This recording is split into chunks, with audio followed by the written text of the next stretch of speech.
Reklamador. A001. A001 STEM. Grade 11. Maasim. Pangit pa. Game. Game. Grade 11. The Luigi Nogar. Yums. Ay, STEM pala. A001. Saan pala? Ayun na pala yung Yums. Okay na. Oh, RV. Yums. A006. Hindi na sinali. Grade Yay. 12. Amoy niyo muna. Pre, yung bango na. Sayaw. Ay, kaya! Ano amoy? Isa pa. May french fries lang. Amoy fresh. Okay, french fries siya. Oh, May next. butter. Taste test. Taste test. Actually, first time ko na talaga makatry na ito.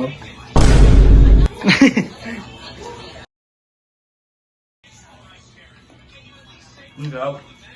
Oh, di ba? Creamy. Sobra. Ano yung alat? Sobra. Mismo? Sobra. Hindi, okay lang. Hindi ko tama ng alam. Sakto lang alam.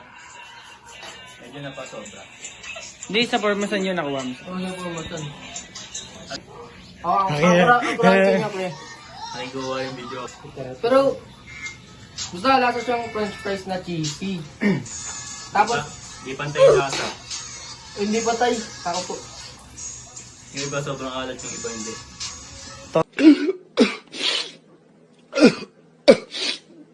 Basta yun. Parang hindi nahalo yung ano. Asin. Maasim. Parang puro negative sa'yo. Suporta naman yun. Positive Hindi, naman. okay lang. Kung ano yung sabihin ng ano. Ako nga positive, ako negative eh. Negative. Negative. Negative. Siyempre strict tayo, di ba? Buksan natin kasi sila. Hoy. Uy! Hindi masarap no, hindi masarap. Hindi mo sarap eh. Hindi masarap, G. Hindi masarap, no? Kaalat kasi. Hindi masarap. Pero, Gusto ko yan. Naubos na, hindi masarap. Gusto ko yung crispy texture. pero una sa lahat, amoy pa lang. Matakam ka na, pre. Ang cheesy niya. Tapos, yung Rate nyo iba- na lang, 1 to 10. Ikaw. Oh, 1 to 10. Ah, sige, 10! Wala ka din na paligid-ligid, pre. Ikaw. Hindi na ako. Sabay, Bakit? Dahil sobrang alat ng konti. Ano? Sobrang yung alat. pero pre, Ikaw nagreklamo matabang. sakto lang yung alat. Hindi kasi natikman mo yung una eh. Matabang. Tapos Mas ngayon. matamis na maalat, pre. Ang cheesy niya kasi. Tapos, ang crunchy niya, yung iba. Yung iba. yung iba yung nasa gitna na luto.